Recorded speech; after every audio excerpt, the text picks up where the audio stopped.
Good morning मेरी प्यारी सभी यूट्यूब फैमिली। बिना कुकिंग ब्लॉग्स में आप सभी लोगों का बहुत बहुत स्वागत है। और आज की जो रेसिपी मैं बनाने वाली हूँ नमक के साथ में, और ये आम की रेसिपी है और बहुत ही सिंपल और आसान तरीका मैं आप लोगों के साथ में शेयर करने वाली हूँ। जब आप इस रेसिपी को बनाएंगे तो बिल्कुल विश्वास नहीं कर पाएंगे कि नमक के साथ में इतनी अच्छी टेस्टी रेसिपी कैसे बनकर तैयार हो सकती है। तो यहाँ पर लिए है मैंने पके हुए आम।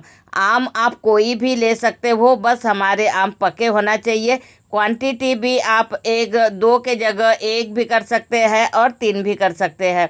तो यहाँ पर सबसे पहले जो हमारे पके हुए आम है उसके हमें छिलके उतार लेना है, क्योंकि इसका हमें प्यूरी बनाना है, मतलब जूस बनाकर हमें इसका तैयार करना है।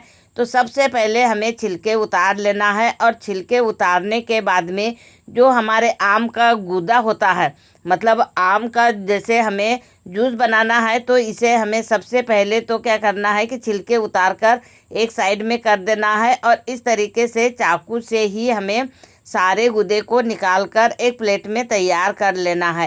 वैसे अगर आप चाहे तो इसे अलग अलग भी काट कर तैयार कर सकते हैं, क्योंकि अगर आम का गूदा निकालना है तो हम लोग कई प्रकार से निकाल कर तैयार कर सकते हैं। तो देखिए मैंने यहाँ चाकू से काट कर एक प्लेट में दोनों आम को रख लिया है।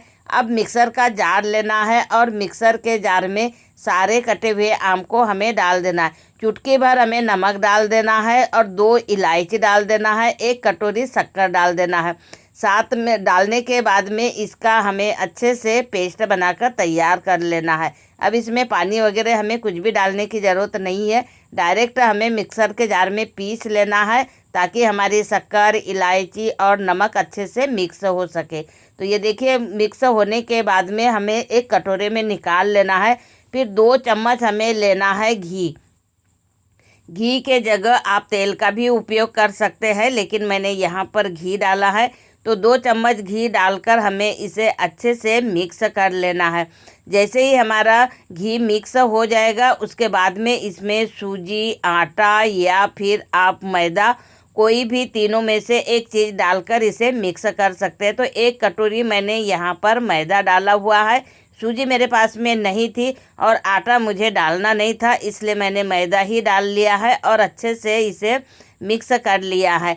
देखिए बहुत ही अच्छे से हमारा यहाँ पर बटर बनकर तैयार हो गया है। अब इसमें आधा चम्मच मैंने डाल दिया है खाने वाला सोडा, या फिर आप बेकिंग पाउडर अगर आपके पास में है तो वो भी डाल सकते हैं, और अगर नहीं है तो भी कोई दिक्कत नहीं है। तो चलिए अच्छे से मिक्स हो गया है। अब हमें इस तरीके का जर्मन वाला, स्टील वाला कोई भी कटोरा ले लेना है, और इसे हमें तेल या फिर घी से अच्छे से ग्रीस कर देना है, ताकि हम जो बटर इसमें डालेंगे तो चिपकना नहीं चाहिए। लेकिन यहाँ पर मैं पेपर डालने वाली हूँ, तो इस तरीके का जो रोटी वगैरह हम लोग टिफ़िन वगैरह के लिए जो बांधते हैं ना, उस का, या ये वाला जो पेपर है मेरे पास में, ये पेपर मैं रोटी रखने के काम में ही लेती हूँ।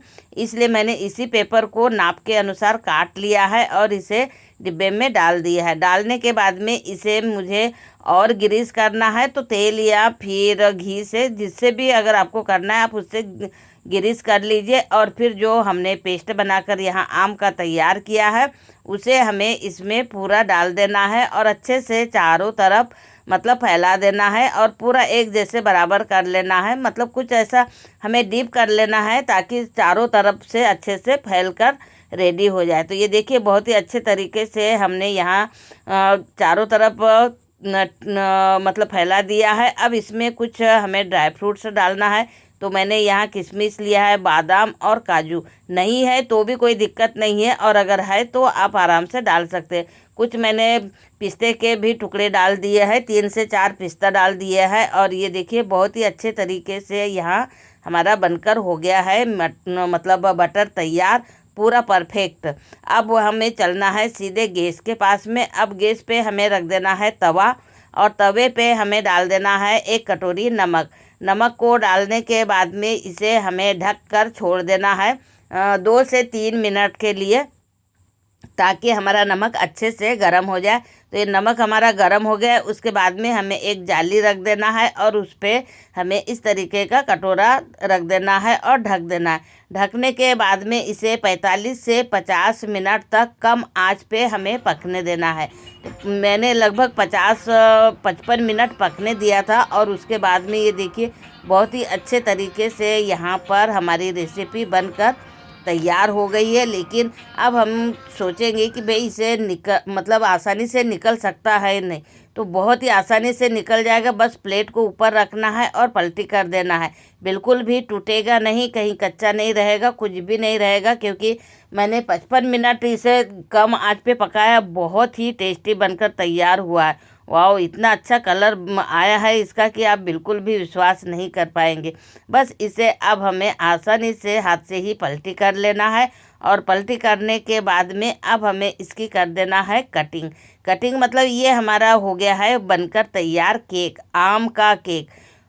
वाकई में आपने इसके पहले बिल्कुल भी इस तरीके से नहीं बनाया होगा। जब आप इस रेसिपी को पूरा डिटेल में बनाकर देखेंगे ना तो बहुत ही टेस्टी और यम्मी बनकर तैयार हुई है। अब इसमें आप मैदे का, सूजी का, आटे का, किसी का भी उपयोग कर सकते हैं। सारी चीज़ें हमारे लिए हेल्दी ही होगी।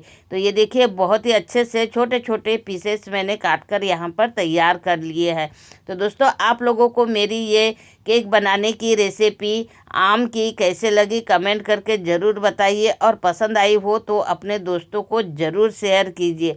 और आप मेरे चैनल पर पहली बार आए हैं तो चैनल को सब्सक्राइब किए बिना बिल्कुल भी मत जाइए, क्योंकि ऐसे नए नए बहुत ही सिंपल तरीके की रेसिपी मैंने अपने चैनल पर डेली अपलोड करते रहती हूँ।